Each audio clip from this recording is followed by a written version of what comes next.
শিলচর সদর রেঞ্জ অফিসের অধীনে সোনাবাড়িঘাট সংলগ্ন দক্ষিণ কৃষ্ণপুরের বরাক নদী থেকে অবৈধভাবে বালু উত্তোলন করছে একটি প্রভাবশালী বালু সিন্ডিকেট। বেপরোয়া বালু উত্তোলনের কারণে ভেঙে যাচ্ছে কৃষকদের ফসলের মাঠ, রাস্তা ও বসতবাড়ি।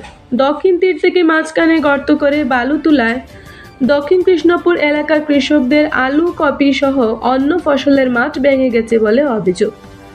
এই বিষয়ে গত সোমবার কাছাড়ের জেলা আয়ুক্ত মৃদুল যাদবের কাছে বিচার দিয়েও কোনো প্রতিকার পাওয়া যায়নি বলে এলাকাবাসীর অভিযোগ। সাংবাদিকরা জিজ্ঞাসা করলে জাভেদ আহমেদ বড়ভূইয়া নামের এক স্থানীয় বাসিন্দা জানান, ওই এলাকার বরাক নদী থেকে অবৈধ বালি বন্ধ করার জন্য জেলা আয়ুক্ত মৃদুল যাদবের কাছে একটি আবেদন জানিয়েছে। প্রতিদিন রাতে লক্ষ লক্ষ টাকার বালি ও মাটি খনন করে পাচার হচ্ছে। এর ফলে মারাত্মকভাবে নদীর পাড়ের মাটি ক্ষয় হচ্ছে। ক্ষয়ক্ষতি হচ্ছে দক্ষিণ কৃষ্ণপুর এলপি স্কুল, এমই বেনি মাধব এমই স্কুল, অঙ্গনবাড়ি কেন্দ্র, দক্ষিণ কৃষ্ণপুর পিএইচি জল সরবরাহ কেন্দ্র, পূর্ত সড়কের অধীনে দক্ষিণ কৃষ্ণপুর বাঁধ, রিং বাঁধ ইত্যাদি অনেক জায়গা।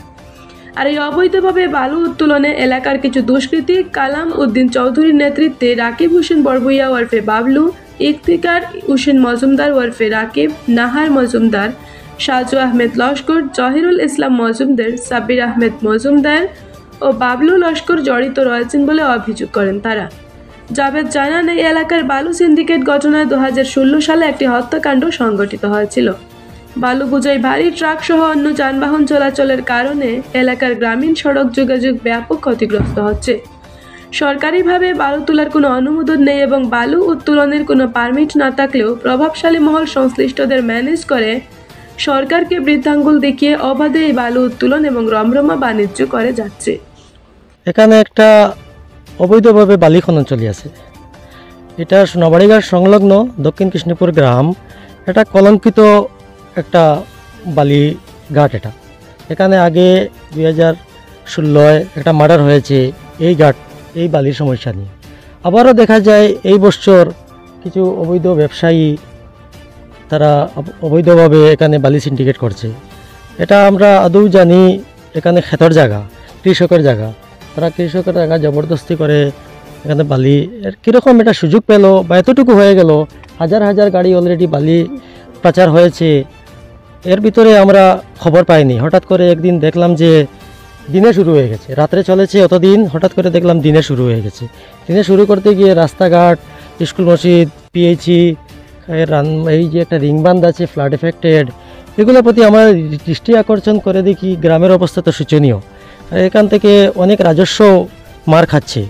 তাই আমরা গ্রামের কতজন লোক, এই যারা আমার সঙ্গে আছেন, আর কিছু আসেননি, কিছু বালি মাফিয়াদের ভয়ে অনেক লোক আছেন এখানে, আমরা সবাই মিলে একটা প্রতিবাদ সাব্যস্ত করেছি।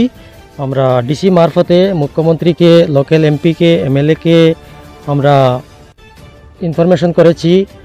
মেইন হলো কালামউদ্দিন চৌধুরী সোনাবাড়িঘাটের, তার পিছনে আছে এই গ্রামের, যাটা কাগজে আমি উল্লেখ করেছি 2-3টা ছেলে। ওদের তো অ্যাকচুয়ালি নামটা আমি জানি না, কেউ করে ডাকে বাবর, কাউকে দুল্লা, কাউকে ফরেস্টের জড়িত আছে, রেঞ্জার তো 100% জড়িত আছে, ডিএফও 100% জড়িত আছে। এই দুইটা লিগ আছে। একটা তো আমি যাদের নাম বললাম, একটাতে আছে আপনার রাকিব হোসেন মজুমদার বড়ভূইয়া, আরেকটাতে ইফতিকার হোসেন বড়ভূইয়া এবং নাহার মজুমদার।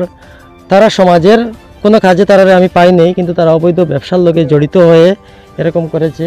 আমি মুখ্যমন্ত্রীর দৃষ্টি আকর্ষণ করে বলতেছি, এটা যদি সম্পূর্ণরূপে বন্ধ হয়ে যায়, এটা সম্পূর্ণরূপে যদি বন্ধ না হয়, আমরা গণতান্ত্রিক পদ্ধতিতে আন্দোলন হব।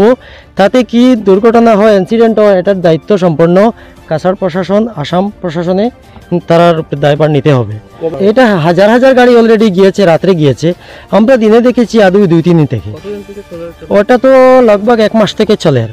1 মাস থেকে কীরকম প্রশাসনকে বা এই ডিপার্টমেন্টকে তারা আড়ালে রেখে কেমন করে করছে, এটা ইম্পসিবল আড়ালে নেওয়া। তারা সত্যি সত্যি তারা জড়িত আছে। ও আসামিকে ছেড়ে দেওয়া হয়, আবার সেও দেখি এই বালির সঙ্গে জড়িত থাকে। আর আমার কেন হত্যাকাণ্ড হয়েছিল, কাকে হত্যা, এই বালির বিষয় নিয়ে আসামির নাম কালামউদ্দিন চৌধুরী। এটা এই বালির বিষয় নিয়ে হত্যাকাণ্ডটা হয়েছে। হ্যাঁ, ওরকম প্রতিবাদ করতে গিয়ে আজকে আমি প্রতিবাদ করছি। আপনারা আমাকে সাহায্য করবেন, এটা মুখ্যমন্ত্রীর বা লোকাল এসপি ডিসি দৃষ্টি আকর্ষণ করে দিবেন, যাতে আমার লাইফ থ্রেট বহুত আছে, আমাকে আরও সিকিউর করা হয়, বা আমার সঙ্গে আমার ছোটো ভাই, আমার গ্রামের মুরব্বী, কৃষক সবার যাতে সেফটি একটু নির্ধারণ করা হয়। ব্যাপারে আমরা যখন প্রশাসনের কাছে যাই, প্রশাসন আমাদেরকে গুরুত্ব দেয়, এরকম আপনারা দৃষ্টি আকর্ষণ করবেন।